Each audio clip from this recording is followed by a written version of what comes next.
Good morning, students.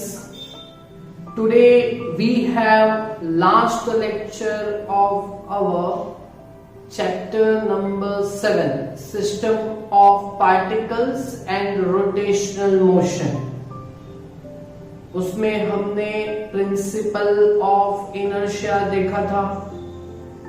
उसके base आज हमारा last lecture that is for illustration number 8 4 marks के लिए ये सॉल्व करेंगे. बहुत इजी है, बट मेरी बात सुन लीजिएगा पहले कि बाय रीडिंग द क्वेश्चन अगर आपको उसका फिगर ड्रॉ करना आ गया तो फिर ये न्यूमेरिकल सॉल्व आप 100% कर पाएंगे, क्योंकि उसका जो कैलकुलेशन है वो बहुत इजी है. प्रिंसिपल ऑफ इनर्शिया वो भी आपको आ ही रहा है, तो सिर्फ आपको इस क्वेश्चन को रीड करके आपको डायग्राम समझ में आना चाहिए. ओके, तो let we start our illustration number 8, example 8, that is for 4 marks. Okay, इसमें क्या लेना है तो वो देखिए. A metal bar which is 70 centimetre long and 4 kg mass. एक मेटल बार लेना है. ओके, तो हम एक मेटल बार लेंगे ऐसे. ओके, जिसका लेंथ हमारे पास कितना है तो इसका कंप्लीट लेंथ है हमारे पास 70 सेंटीमीटर. ओके, और ये मेटल बार के 2 पॉइंट्स दे देते हैं हम, A and B, which are 2 ends of our metal bar. Okay, तो ये 70 सेंटीमीटर लॉन्ग हो गया. तो अगर इसका हम सेंटर कंसीडर करते हैं G, तो ये सेंटर है, तो A से G तक का डिस्टेंस यहां पे हाफ दैट इज 35 सेंटीमीटर होगा. Distance between one and two the centre. और यहां पे मास कितना है 4 kg मास. तो चैप्टर नंबर 5 में आपने देखा था कि according to the mass the weight force is mg, वो सेंटर पे रहता है. ओके, तो यहां पे G पॉइंट पे नीचे की तरफ जो वेट फोर्स लगेगा वो mg, that is mass of metal bar. यहां पे 4 kg है, तो 4g जितना वेट फोर्स एक्सर्ट होगा. बोलो, इतना समझ में आया? Okay, and this metal bar is supported on 2 knife edges placed 10 centimetre from each and.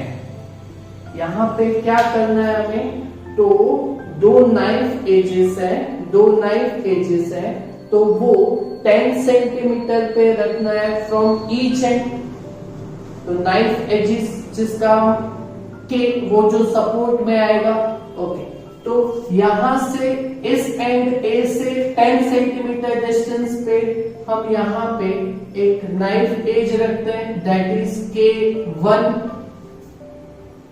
Okay, और इस एंड से भी 10 सेंटीमीटर पे हम यहां पे रखेंगे knife edges that is K2. Okay, तो यहां से यहां तक का जो डिस्टेंस है दैट इज 10 सेंटीमीटर. दोनों एंड से नाइफ एज का डिस्टेंस 10 सेंटीमीटर है. ओके, तो यहां पे सेंटर से ये पॉइंट का डिस्टेंस क्या होगा, तो ये सेंटर से K1 से ये सेंटर G का डिस्टेंस क्या होगा, तो दैट इज K1G का डिस्टेंस क्या होगा, तो इतना 35 है. ओके, इतना 10 है, तो इतना कितना होगा, तो 35 माइनस 10. ओके, तो यहाँ पे 35 minus 10 that is 25 centimetre. Okay, तो यहां से यहां तक का डिस्टेंस भी 25 सेंटीमीटर ही होगा। क्लियर? ओके, चलो आगे बढ़ते हैं। ओके, तो आगे बढ़ते हैं। A 6 kg load is suspended at 30 centimeter from one end। Okay, हमें एक 6 kg का लोड लेना है। वो कहां पे लेना है हमें? वो कहां पे लेना है? तो that is 30 centimetre from one of the end of metal bar. Okay, तो ये मेटल बार का एंड है ए। यहां से हम 30 सेंटीमीटर पे चलो कोई पॉइंट ले लेते हैं। चलो यहां पे पॉइंट लिया, दैट इज पॉइंट पी। वो वन ऑफ द एंड से कितने डिस्टेंस पे है? 30 सेंटीमीटर के डिस्टेंस से। ओके, तो यहाँ पे कितना लोड यहाँ पे हमें एक्सर्ट किया गया हुआ है? That is a load of 6 kg मास। तो यहाँ पे डाउनवर्ड फोर्स रहेगा वो weight force mg and mass that is 6 kg। तो यहाँ पे डाउनवर्ड फोर्स 6g जितना आएगा। ओके, तो सेंटर से ये लोड का डिस्टेंस कितना होगा? तो सेंटर से ये लोड का डिस्टेंस दैट इज pg। ये डिस्टेंस कितना होगा? तो इतना 35, इतना 30 है, तो इतना distance will be 5 centimetre from centre of the metal bar. Clear? तो यहां पे हमें क्या फाइंड करना है? Find reaction at knife edges. तो वो आपने चैप्टर नंबर 5 में स्कूल में पढ़ा है, जो कॉन्सेप्ट है वो। ओके, तो नीचे जो फोर्स लगता है that is weight force mg। तो ऊपर जो फोर्स होता है वो रिएक्टिव फोर्स, कैपिटल N पढ़ा था। N is equal to mg for linear equilibrium condition, है ना। तो यहाँ पे जो रिएक्टिव फोर्सेस है वो नाइफ एजेस के सपोर्ट पे। तो रिएक्टिव फोर्सेस यहाँ पे नाइफ एजेस पे लगेंगे। ओके, तो that reactive forces that is ऊपर की तरफ यहाँ पे और यहाँ पे जो एक्सेप्ट करेंगे that are R1 and R2। तो R1 एंड R2 का वैल्यू हमें फाइंड करना है। ओके, तो समझ में आया क्या ये डायग्राम आपको? 2 बार वीडियो लेक्चर देखिएगा और डायग्राम अगर खुद से हो गया तो ये न्यूमेरिकल 101% आप सॉल्व कर पाओगे। ओके, तो हम यहाँ पे सॉल्यूशन में जाएंगे। ओके, तो here reaction forces are R1 and R2 on knife edges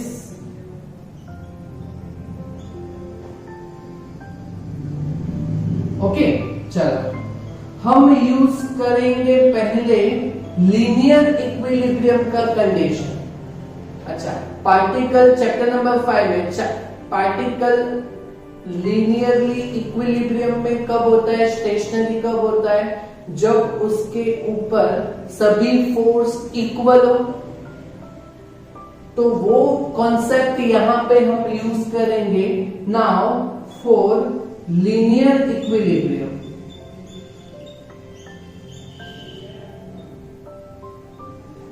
linear equilibrium condition. अच्छा, लीनियर इक्विलिब्रियम कंडीशन मतलब ऊपर के forces, upward forces is equal to downward forces. Upward forces is equal to downward forces. Okay, upward forces कितने हैं? तो ऊपर की तरफ जो अपवर्ड फोर्सेस है वो 2 है, R1 एंड R2। तो यहां पे हम क्या लिखेंगे? R1 plus R2 that is equal to downward forces कौन से है? 6G and 4G, 2 weight forces that is 6G plus 4G। Okay, तो R1 plus R2 that is equal to 6G plus 4G, it will be 10G। Okay, और यहां पे अगर हम G का वैल्यू प्लेस कर देते हैं, नहीं तो एक काम करते हैं बाद में ही प्लेस करेंगे। ओके, या यहां पे कर देते हैं, तो G that is gravitational acceleration 9.8। Okay, तो take G is equal to 9.8 metre per second square. Okay, तो R1 प्लस R2 का जो वैल्यू आएगा, दो रिएक्शन फोर्सेस का addition, that is 10 into 9.8, 9.8 into 10 that is 98। Okay, so that is our equation number 1। R1 plus R2 का value 98 आएगा। हमें तो R1 एंड R2 फाइंड करने हैं यहाँ पे। ओके, चलो, तो लीनियर इक्विलिब्रियम से इतना इक्वेशन नंबर 1 आया, that is upward forces is equal to downward forces। अब हम यूज करेंगे हमारा प्रिंसिपल ऑफ इनर्शिया, तो वो हम सेंटर पॉइंट से लेंगे। सेंटर पॉइंट दैट इज यहां पे कौन सा है, centre point that is G। तो वहां से हम प्रिंसिपल ऑफ इनर्शिया यूज करेंगे। तो using principle of inertia from point G। G point से हम प्रिंसिपल ऑफ इनर्शिया यहां पे यूज करेंगे। ओके, तो प्रिंसिपल ऑफ इनर्शिया का पोर्शन क्या है, एफर्ट आर्म, और लेफ्ट हैंड साइड पे load arm. Load and effort that are forces, and effort and load arm and effort arm that are the distance from that particular point from where we are taking principle of inertia. Okay, तो यहां से G point पे left hand side पे force जितने भी होंगे वो load रहेंगे। ओके, और राइट हैंड साइड पे जो रहेंगे वो एफर्ट रहेंगे। ओके, तो पॉइंट G से लेफ्ट साइड पे हमारे पास यहाँ पे दो फोर्सेस है। First that is reaction force R1 and one that is downward force, weight force that is 6G। Point G से लेफ्ट तरफ पे। ओके, तो हम यहाँ पे यूज करेंगे फोर्स इंटू डिस्टेंस वाला पोर्शन। ओके, तो force into distance is equal to, हाँ चल, तो लेफ्ट हैंड साइड पे लोड, तो एक फर्स्ट लोड है R1 और उसका जो डिस्टेंस है पॉइंट G से प्रिंसिपल यूज किया है। तो ओके, तो R1 से इस पॉइंट G का जो डिस्टेंस है दैट इज K1G। ओके, तो यहां पे क्या आएगा, R1 that is force and perpendicular distance that is K1G। Okay, plus दूसरा फोर्स कौन सा है, फोर्स एंड डिस्टेंस इतना यूज करना है। ओके, दूसरा फोर्स कौन सा है, that is weight force 6G, but ये डाउनवर्ड में है, डाउनवर्ड में है इसीलिए इसको 6G को माइनस लेंगे हम। ओके, तो minus that is 6G force, और उसका जो डिस्टेंस है पॉइंट G से, तो वो PG जितना रहेगा, is equal to right hand side पे हम यूज करेंगे एफर्ट और एफर्ट आर्म। ओके, तो राइट हैंड साइड पे पॉइंट G से राइट हैंड साइड पे तो एक ही फोर्स है, रिएक्टिव फोर्स R2, तो that is force into distance that is R2 into उसका जो आर्म है वो R2 K2 पॉइंट पे लग रहा है, तो G K2 और दैट इज K2G। तो ये डिस्टेंस यहां पे रखेंगे। ओके, चलो, तो R1 इनटू K1G का डिस्टेंस कितना है? K1G का distance that is 25 centimetre plus, okay, ये माइनस बाहर आ जाएगा तो ये माइनस हो जाएगा, ओके, 6G, ओके, और PG का डिस्टेंस कितना है? तो इतना, that is 5 centimetre, that is 5 is equal to R2, और K2G का डिस्टेंस कितना है? K2G that is 25 centimetre, okay, तो यहाँ पे कितना होगा? तो दैट इज 25 R1। अच्छा, यहाँ पे देखिए सब में से 5 कॉमन निकल रहा है, 5 5 25 5, और यहाँ पे 5 5 25, तो 5 कॉमन ले लेंगे, ओके, तो यहाँ पे 5 R1 माइनस 5 को कॉमन लेके निकल गया कैंसिल, ओके, तो minus 6G that is equal to 5 R2, okay, तो यहाँ पे R1 प्लस R2 का इक्वेशन है, तो यहाँ पे R1 माइनस R2 के टर्म में बनेगा, तो 5 R1 प्लस 5 R2 इस साइड पे आ जाएगा, तो minus 5 R2 that is equal to minus 6G उस साइड पे जाएगा, तो प्लस 6G, ओके, तो R1 minus R2 that is equal to 6/5 into G, okay, तो G का वैल्यू अगर हम यहां से 9.8 कंसीडर करते हैं, ओके, तो 9.8 इंटू 6 डिवाइडेड बाय 5 करेंगे, ओके, तो 9.8 इंटू 6 डिवाइडेड बाय 5 करेंगे, तो you will have 11.76,